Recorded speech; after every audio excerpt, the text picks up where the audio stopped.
जय हिंद प्यारे दोस्तों।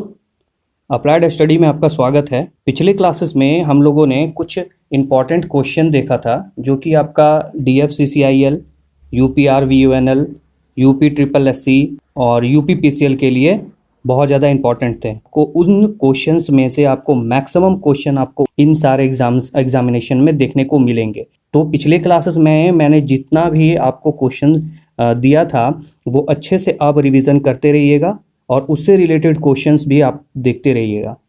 ठीक है, तो आई होप कि आप लोगों ने पिछले क्वेश्चंस को अच्छे से बनाया होगा और उसको रिवीजन करते रहने का है।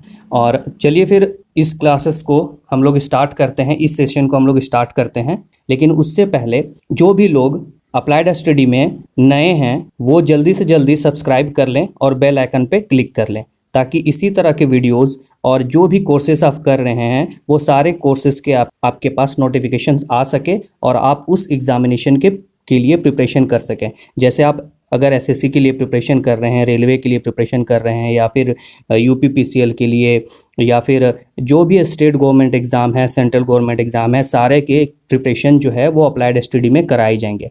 तो इसलिए जितने भी लोग इस अप्लाइड स्टडी के इस वीडियोस को देख रहे हैं तो जल्दी से जल्दी सब्सक्राइब कर लें और बेल आइकन पे क्लिक कर लें और जितना हो सके इस वीडियो को शेयर करें। ठीक है, और वीडियो को देखने के बाद आप ज़रूर हमें कमेंट करके बताएं कि आपको कैसा लगा।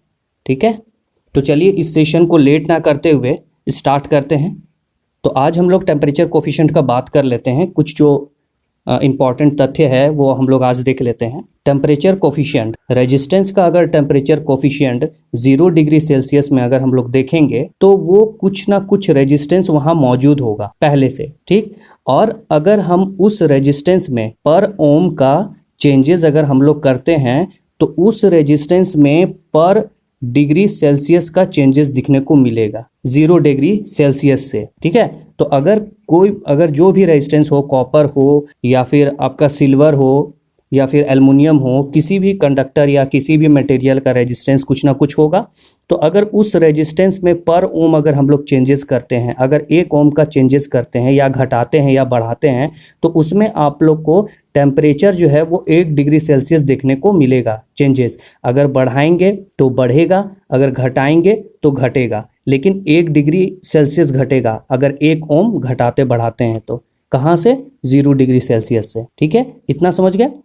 आगे देखिए कि अगर टेम्परेचर कोफिशिएंट, कॉपर का अगर टेम्परेचर कोफिशिएंट अगर 0.004041 है पर डिग्री सेल्सियस तो क्या होगा। तो यहाँ देखिए कि अगर कॉपर का वायर, अगर कोई भी कॉपर का वायर हम लोग ले लेते हैं और उसमें अगर 1 ओम का चेंजेस करते हैं 0 डिग्री सेल्सियस पे, अगर 0 डिग्री सेल्सियस टेम्परेचर है हमारे पास और कॉपर का एक हम लोग वायर ले लिए और उसमें 1 ओम का अगर हम लोग चेंजेस करते हैं तो उसमें हम लोग को देखने को मिलेगा कि 0.004041 का चेंजेस है। ठीक, यानी यहाँ ये कह रहा है कि अगर टेम्परेचर कोफिशिएंट 0.004041 है और उसमें अगर 1 डिग्री सेल्सियस का अगर हम लोग चेंजेस चाहते हैं तो इसमें भी हम लोगों को चेंजेस करना होगा।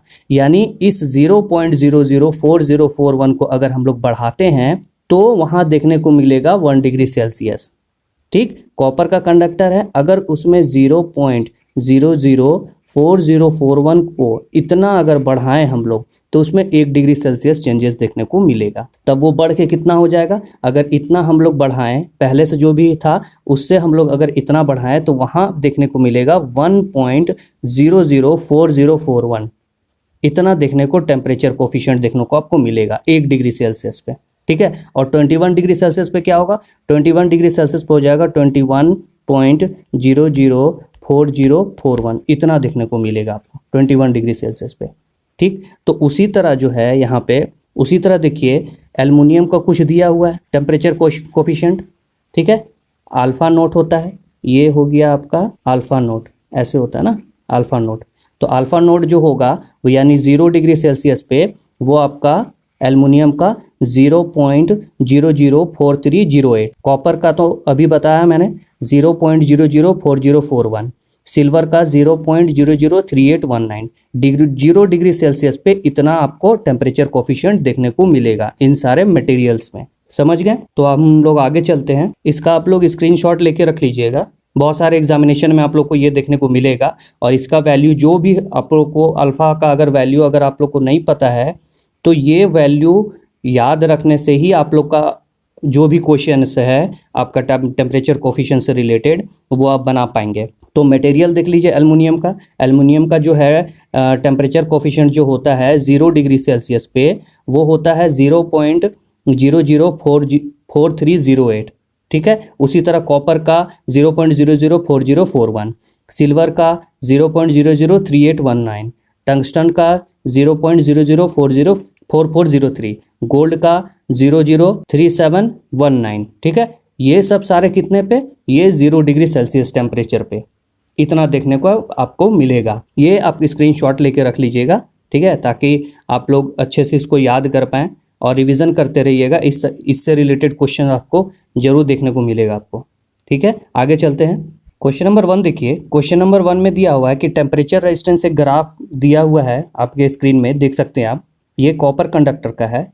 अब इसमें पूछ रहा है कि अल्फा जो है वो क्या होगा पर डिग्री सेल्सियस। ठीक है, तो यहाँ देखिए ये एक आपका 40 ओम को हम लोग मान लेते हैं R0, यानी ये जो 40 ओम दिया हुआ है पहले से कोई कॉपर है, उसमें उस कॉपर में पहले से कुछ ना कुछ रेजिस्टेंस होगा, तो वो जो रेजिस्टेंस है उस कॉपर कंडक्टर का वो 40 ओम मान लेते हैं, यानी R0। ठीक, और ये जो 50 ओम जो दिया हुआ है ना, ये 50 ओम, इसको मान लेते हैं हम लोग RT, यानी जो 40 ओम रेजिस्टेंस पहले से कॉपर कंडक्टर में मौजूद था, उसके बाद टेम्परेचर बढ़ाने पे जो टेम्परेचर बढ़ाने के बाद जो हुआ है 50 ओम, वो ये है आपका 50 ओम है बढ़ाने के बाद।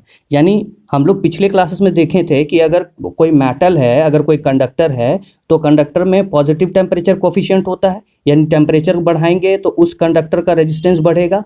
तो उसी तरह कि टेम्परेचर पहले यहाँ पर कुछ और था, ठीक है, यहाँ पर कुछ और था, यहाँ पे कुछ और था और यहाँ पे कुछ और था, तो जैसे जैसे बढ़ता गया वैसे वैसे टेम्परेचर आपका रेजिस्टेंस बढ़ता गया, टेम्परेचर बढ़ता गया, रेजिस्टेंस बढ़ता गया।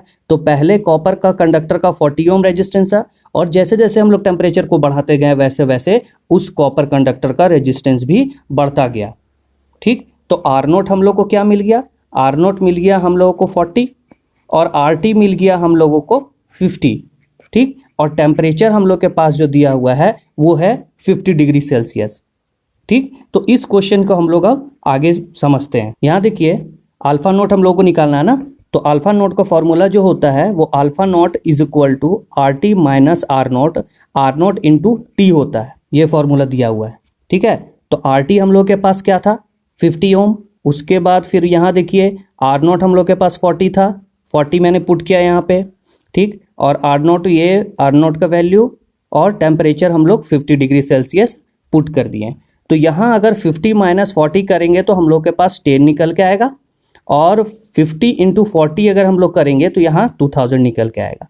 तो जब इसको हमने सॉल्व किया तो सॉल्व करने के बाद क्या आया 0.005 पर डिग्री सेल्सियस आ गया।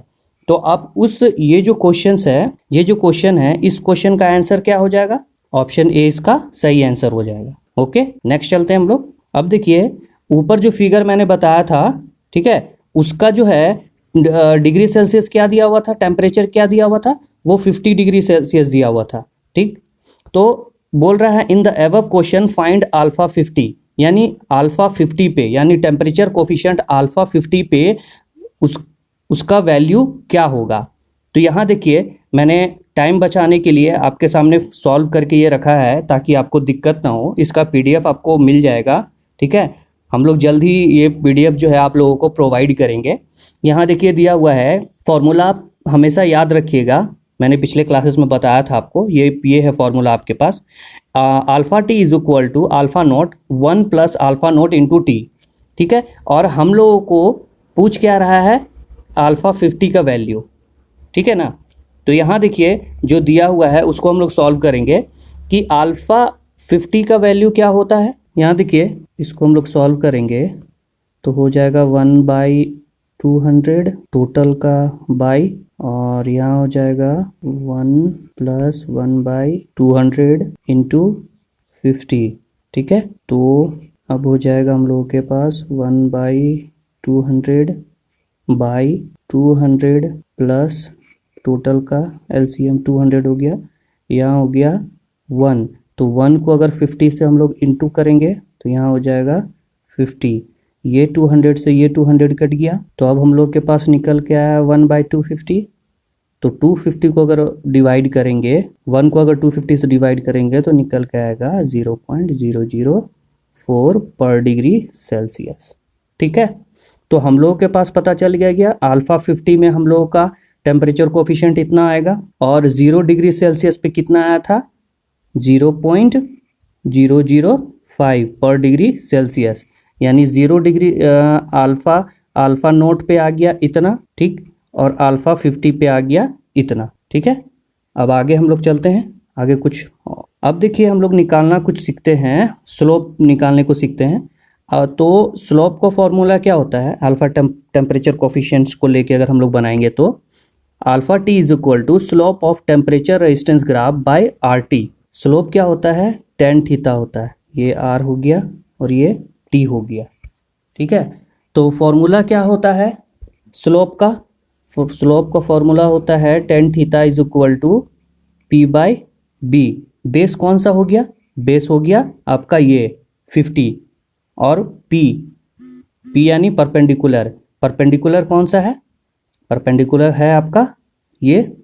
ठीक, यहाँ पे देखिए अगर हम लोग 50 को माइनस अगर कर देंगे 40 से तो 10 निकल के आएगा, और बाई हम लोग लिख देंगे 50, तो यहाँ पर हो गया 10/50, और आर टी का वैल्यू क्या हो गया, आर टी का वैल्यू हो गया 50 ओम। समझ में आ गया, नहीं समझे तो मैं फिर से बता देता हूँ एक बार। मतलब हम लोगों के पास आर नोट का वैल्यू क्या था 40 ओम था हम लोगों के पास, आर टी का वैल्यू क्या था हम लोगों के पास 50 ओम। जब इन दोनों को माइनस करेंगे तो 10 ओम निकल के आएगा। तो यहाँ पे slope of temperature resistance graph में हम लोग लिखेंगे 10/50, यानी 10 का वैल्यू जो है वो लिख देंगे आपका ये 10 का वैल्यू, और ये जो 50 का जो वैल्यू दिया हुआ है ना यहाँ पे 50, ये दिया हुआ है हम लोग को टेम्परेचर, टेम्परेचर कितना है 50 डिग्री सेल्सियस है, तो यहाँ पे हम लोग 50 लिख देंगे। तो टेम्परेचर हो गया 50 और 10 ओम निकल के आया वो, और बाय हम लोग आर टी का वैल्यू क्या है 50 दे देंगे। ठीक, तो इसको हम लोग सॉल्व करेंगे, ये 50 आ जाएगा नीचे, तो 10/50 इंटू 50 तो हो गया 10/2500। तो जब इसको हम लोग सॉल्व करेंगे तो निकल के आएगा 0.004 पर डिग्री सेल्सियस इतना। तो अल्फा टी यानी स्लोप रेजिस्टेंस ग्राफ का टेम्परेचर कोफिशिएंट जो निकल के आया है वो 0.004 पर डिग्री सेल्सियस निकल के आया है। ठीक है, इतना समझ गए। अब हम लोग आगे चलते हैं। यहाँ पे देखिए एक क्वेश्चन दिया हुआ है, क्वेश्चन नंबर 2 में देखेंगे हम लोग कि value of alpha not, alpha not का वैल्यू किसी कंडक्टर का दिया हुआ है 1/236 पर डिग्री सेल्सियस, तो अल्फा 18 का वैल्यू क्या होगा। ठीक है, तो अल्फा टी का वैल्यू, यानी ये हो गया अल्फा टी का वैल्यू पूछ रहा है, तो अल्फा टी का फॉर्मूला क्या होता है alpha T is equal to alpha nought 1 plus alpha nought into T. अभी पिछले क्वेश्चंस में हम लोगों ने इसी तरह का क्वेश्चन एक सॉल्व किया था। ठीक है, अब हम लोग इसी क्वेश्चन को हम लोग सॉल्व करेंगे। देखिए मैंने पहले से बना के रखा है ताकि आप लोगों का समय बच सके। ठीक है, अल्फा नॉट का वैल्यू क्या दिया था 1/236, तो फॉर्मूला क्या था alpha T is equal to alpha nought 1 plus alpha nought into T. ठीक है, तो अल्फा नॉट के जगह पे 1/236, 1 प्लस अल्फा नोट के जगह पे 236 होगा, यहाँ पर 236 होगा, इसको 236 कर दीजिएगा, इंटू 18। टेम्परेचर क्या था, कितने में निकालना था अल्फा 18 का वैल्यू, यानी 18 डिग्री सेल्सियस पे कितना होगा, तो उसका टेम्परेचर कितना लिख देंगे हम लोग 18 लिख देंगे। तो यहाँ पे देखिए 1/236 प्लस 18/236, यहाँ पर कैसे हुआ ये हम लोग देख लेते हैं। इसको हम लोग अगर सॉल्व करेंगे तो यहाँ हो जाएगा 1/236 बाई पूरे का, इसका अगर एलसीएम ले लेंगे तो 236, 1 + 1 इंटू 18। अब इस 18 को इससे इंटू करेंगे तो यहाँ पे 18 हो जाएगा, यहाँ पे 18 हो जाएगा, तो ये 236 ऊपर चला जाएगा और ये 236 नीचे चला आएगा, तो ये कुछ इस तरह हो जाएगा। ये देखिए यहाँ पे कैसे आया, इसको हम लोग सॉल्व कर लेते हैं एक बार। 1/236 बाई 1 + 1/2 236 इंटू 18 आया हुआ। ठीक, तो अब इसको पूरे को हम लोग देख लेते हैं। 1/236 बाई 236 का एलसीएम हो जाएगा, यहाँ हो जाएगा 236 इन प्लस 18। 18 कैसे हुआ, ये 18 को अगर इससे इंटू करेंगे तो यहाँ पे 18 आ जाएगा। ठीक है, तो अब ये 236 ऊपर लेके चले जाएंगे और ये 236 नीचे आ जाए। तो हम लोग के पास हो गया यहाँ 1 इंटू 236 बाई 236 प्लस 18, और वो 236 जो नीचे आया था वो यहाँ लिख देंगे 236। ये 236 से 236 कट गया, तो अब इसको ये दोनों को जोड़ेंगे तो 1/254 पर डिग्री सेल्सियस निकल के आएगा। इतना हो गया आपका आंसर। यानी अल्फ़ा नोट में जो वैल्यू दिया हुआ था वो कुछ और था, और अल्फ़ा 18 में यानी 18 डिग्री सेल्सियस अगर हम लोग बढ़ाएं तो अल्फ़ा कोफिशिएंट निकल के आया, वो हो गया 1/254 पर डिग्री सेल्सियस। ठीक, नेक्स्ट चले हम लोग। आप देखिएगा यहाँ पे क्वेश्चन है, वो देखिए, which of the following material has the nearest zero temperature coefficient of resistance. मतलब ये जो मटेरियल कुछ ऑप्शंस में दिए गए हैं उनमें से कौन सा मटेरियल जो है वो जीरो टेम्परेचर कोफिशिएंट दिया हुआ है।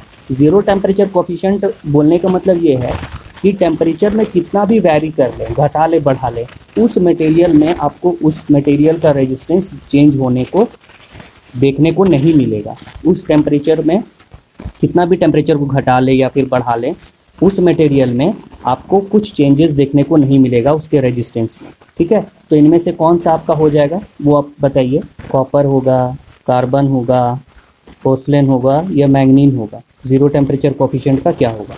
तो इसका सही आंसर जो है ना, तो इसका सही आंसर जो होगा वो मैंगनीन। मैंगनीन का टेम्परेचर कोफिशिएंट जो होता है वो ज़ीरो होता है। यानी इसमें कितना भी टेम्परेचर को अगर हम लोग बढ़ा लें या फिर घटा लें, इसके रेजिस्टेंस में कोई चेंजेस देखने को आप लोग को नहीं मिलेगा। तो अगर ऑप्शन में मैंगनीन हो, ठीक है, या फिर अगर ऑप्शन में आपका मैंगनीन हो या फिर यूरेका हो या फिर कॉन्स्टेंट हो, ये तीनों जो है ज़ीरो टेम्परेचर कोफिशिएंट में आते हैं। ठीक है, हम लोग नेक्स्ट चलते हैं। अब देखिए, मैंने भी बताया था मैंगनीन जो है अलॉय ऑफ कॉपर होता है, 86% ऑफ कॉपर। ये मैंगनीन हो, यूरेका हो या कॉन्स्टेंट हो, ये सारा मटेरियल जो है वो ज़ीरो टेम्परेचर कोफिशिएंट में आता है। टेम्परेचर कितना भी घटा लो, बढ़ा लो, कुछ भी कर लो, इसके रेजिस्टिविटी में चेंजेस नहीं देखने को मिलेगा आप लोग को। ठीक है, तो इसको आप अच्छे से याद कर लीजिएगा। ये बहुत सारे क्वेश्चन, बहुत सारे एग्जाम्स में मैंने देखा भी है, और खुद इस क्वेश्चन को मैंने बहुत लोगों को प्रोवाइड भी किया था, जो कि एग्ज़ाम में देखने को मिला है, और वो लोग अच्छे से टिक करके भी आए हैं। ठीक है, नेक्स्ट चलते हैं हम लोग। ये देखिए, अभी मैंने आप लोगों से डिस्कस किया था जीरो टेम्परेचर कोफिशिएंट के बारे में, वही यहाँ पे दिया हुआ है, meaning of zero temperature coefficient of material. अगर कोई भी मटेरियल आप लोग को दिया हुआ है और उसमें पूछा गया है कि जीरो टेम्परेचर कोफिशिएंट क्या होता है वो बताइए, तो वो आप लोगों को बताना है। तो जीरो टेम्परेचर होता क्या है? Zero temperature coefficient, zero temperature coefficient उसमें बोलते हैं कि अगर कोई मटेरियल है और अगर वो मटेरियल जीरो टेम्परेचर कोफिशिएंट के अंतर्गत आता है, तो उसमें आप लोग को देखने को मिलेगा कि जब उस मटेरियल में हम लोग टेम्परेचर को बढ़ा रहे हैं या फिर घटा रहे हैं, तो उस मटेरियल का रेजिस्टिविटी में चेंजेस आप लोग को देखने को नहीं मिलेगा। मतलब वो मटेरियल जो है टेम्परेचर के घटने बढ़ने, चेंज करने से उस मटेरियल में आपको रेजिस्टिविटी चेंज नहीं होगा। तो वो मटेरियल कौन कौन सा है? वो मटेरियल आपका मैंगनीन हो गया, यूरेका हो गया और कॉन्स्टेंट हो गया। ठीक, तो आप बोलेंगे कि यहाँ पर जो है 86% कॉपर मिला हुआ है, तो फिर ये पॉजिटिव टेम्परेचर कोफिशिएंट क्यों नहीं है? तो इसमें जो है 80% कॉपर के बाद भी कुछ इसमें ऐसा कुछ मटेरियल मिलाया गया है जिसके वजह से इसमें टेम्परेचर बढ़ाने घटाने से इस मैंगनीन मटेरियल में कुछ चेंजेस देखने को आप लोग को नहीं मिलेगा। तो टेम्परेचर कोफिशिएंट अगर ज़ीरो है किसी भी मटेरियल में, तो टेम्परेचर कितना भी बढ़ा लीजिए, कितना भी घटा लीजिए, उसमें आप लोग को चेंजेस देखने को नहीं मिलेगा। इसलिए बहुत सारे एलिमेंट्स और बहुत सारे डिवाइसेस में आप लोग को जो है इस मटेरियल से बना हुआ एलिमेंट आप लोग को देखने को मिलेगा।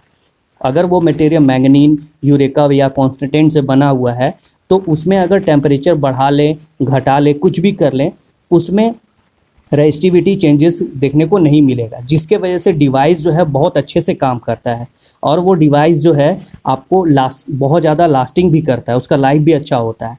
ठीक है, तो उस तरह का डिवाइस जिसमें मैंगनीन, यूरेका और कॉन्स्टेंट देखने को मिल रहा है, उसमें ज़ीरो टेम्परेचर कोफिशिएंट होता है। तो अगर क्वेश्चंस में अगर आपको पूछे कि ज़ीरो टेम्परेचर कोफिशिएंट कौन सा मटेरियल है, तो ये हमेशा याद रखेगा मैंगनीन, यूरेका और कॉन्स्टेंट। ठीक है, तो एग्जाम्पल देखिए है, resistivity of these material are nearly constant at any temperature. यानी कह रहा है कि ये तीनों मटेरियल अगर दिया हुआ है तो उसका टेम्परेचर जो है किसी भी तरह का टेम्परेचर हो, या बहुत ज़्यादा बढ़ा दिए या बहुत ज़्यादा जीरो माइनस में कर दिए, उसमें आपको रेजिस्टिविटी चेंजेस देखने को नहीं मिलेगा। ठीक है, यहाँ देखिए दोस्तों, यहाँ लिखा हुआ है temperature coefficient alpha metal is positive. यानी जो भी मेटल दिया हुआ है उसका टेम्परेचर कोफिशिएंट जो होगा वो पॉजिटिव होगा। यानी अगर टेम्परेचर को हम लोग बढ़ाएंगे तो रेजिस्टिविटी भी बढ़ेगा, अगर घटाएंगे टेम्परेचर को तो रेजिस्टिविटी भी घटेगा। इसको हम लोग कहते हैं पॉजिटिव टेम्परेचर कोफिशिएंट। ठीक है, और आपका सेमीकंडक्टर, इंसुलेटर या इलेक्ट्रोलाइट, इसमें टेम्परेचर कोफिशिएंट जो होता है वो नेगेटिव टेम्परेचर कोफिशिएंट होता है। इसमें क्या होता है कि अगर हम लोग सेमीकंडक्टर, इंसुलेटर या इलेक्ट्रोलाइट में टेम्परेचर को बढ़ाएंगे तो इसमें रेजिस्टिविटी घटेगा। यानी इसमें जो रेजिस्टिविटी होता है वो inversely proportional to temperature. Temperature बढ़ाएंगे रेजिस्टिविटी घटेगा, टेम्परेचर को अगर घटाएंगे तो रेजिस्टिविटी बढ़ेगा। तो मेटल, जितना भी मेटल है उसमें टेम्परेचर कोफिशिएंट अल्फा जो होता है वो पॉजिटिव होता है, और सेमीकंडक्टर, इंसुलेटर और इलेक्ट्रोलाइट में जो होगा वो नेगेटिव टेम्परेचर कोफिशिएंट होगा। ठीक है, आगे चलते हैं। क्वेश्चन नंबर 4 देखिए दोस्तों। क्वेश्चन नंबर 4 बोल रहा है a piece of copper and germanium are colded from room temperature to 100 degree kelvin, what happen to their resistivity. अगर कोई कॉपर का हम लोग पीस ले लेते हैं और एक जर्मेनियम का पीस ले लेते हैं और उसको ठंडा करते हैं, रूम टेम्परेचर से भी बहुत कम हम लोग कर देते हैं टेम्परेचर को। ठीक है, तो उसमें क्या होगा। तो हम लोगों को पता है कि टेम्परेचर जो होता है, अल्फा टेम्परेचर कोफिशिएंट जो होता है मेटल में, वो पॉजिटिव टेम्परेचर कोफिशिएंट होता है। यानी टेम्परेचर जो होगा वो डायरेक्टली प्रोपोर्शनल टू रेजिस्टिविटी, या इसको हम लोग बोल सकते हैं कि resistivity is directly proportional to temperature. किसमें? मेटल में, कॉपर हो, एल्युमिनियम हो, सिल्वर हो, उसमें। और सेमीकंडक्टर में क्या होता है, resistivity is inversely proportional to temperature. यानी टेम्परेचर को घटाएंगे बढ़ाएंगे तो रेजिस्टिविटी घटेगा बढ़ेगा, यानी इनवर्सली प्रोपोर्शनल है। ठीक है, और यहाँ लेकिन बात कर रहा है कि कॉपर को और जर्मेनियम को दोनों को ठंडा कर रहा है। तो कॉपर में क्या होगा, कॉपर में क्या था कि resistivity directly proportional to temperature, temperature इसमें घटा दिया मेटल में तो रेजिस्टिविटी घट जाएगा। तो कॉपर में क्या होगा कि टेम्परेचर को घटा दिए, यानी बहुत ज़्यादा ठंडा कर दिए तो रेजिस्टिविटी भी घट गया। लेकिन वही जर्मेनियम, जर्मेनियम क्या है, सेमीकंडक्टर, तो सेमीकंडक्टर में क्या था, rho is directly proportional to 1/T। यानी इसमें टेम्परेचर को बहुत घटा दे रहे हैं, ठंडा कर दे रहे हैं, तो जर्मेनियम का रेजिस्टिविटी बढ़ जाएगा। यानी क्वेश्चन नंबर 4 का हम लोग का आंसर क्या हो गया, वो ऑप्शन ए हो गया। कॉपर में क्या होगा कि रेजिस्टिविटी घट जाएगा और जर्मेनियम में बढ़ जाएगा। ठीक है, तो क्वेश्चन नंबर 4 आपको समझ में आ गया। हम लोग आगे प्रोसीड करते हैं। अब हम लोग सर्किट का बात करेंगे। ठीक है, सर्किट का सेशन को हम लोग यहाँ से स्टार्ट करेंगे। तो आज हम लोग देखेंगे डीसी सर्किट के बारे में। डीसी सर्किट क्या होता है, डीसी क्या होता है। डीसी को हम लोग बोलते हैं डायरेक्ट करंट। ठीक है, और डायरेक्ट करंट जो होता है वो किसी एक डायरेक्शन में, अगर डीसी सर्किट है तो डीसी सर्किट में एक ही डायरेक्शन में करंट फ्लो करेगा। उसमें ना तो आपका मैग्नीट्यूड होता है और ना ही डायरेक्शन होता है। एसी में क्या फ्लो, एसी में क्या होता है, एसी में कुछ ऐसे इस तरह होता है, पॉजिटिव नेगेटिव, पॉजिटिव नेगेटिव, इस तरह का करंट फ्लो करता है। ठीक है, इसमें डायरेक्शन होता है। लेकिन डीसी में क्या होता है, डीसी में जो फ्लो होता है करंट, वो इस तरह का करंट फ्लो होता है। यानी इसमें कांस्टेंट करंट फ्लो करता है एक ही डायरेक्शन में, तो इसको हम लोग डीसी करंट बोलेंगे। यहाँ देखिए लिखा हुआ है कि जो करंट, डीसी करंट जो हम लोगों को मिलता है वो मिलता है आपका सेल से, बैटरी से या डीसी जनरेटर से।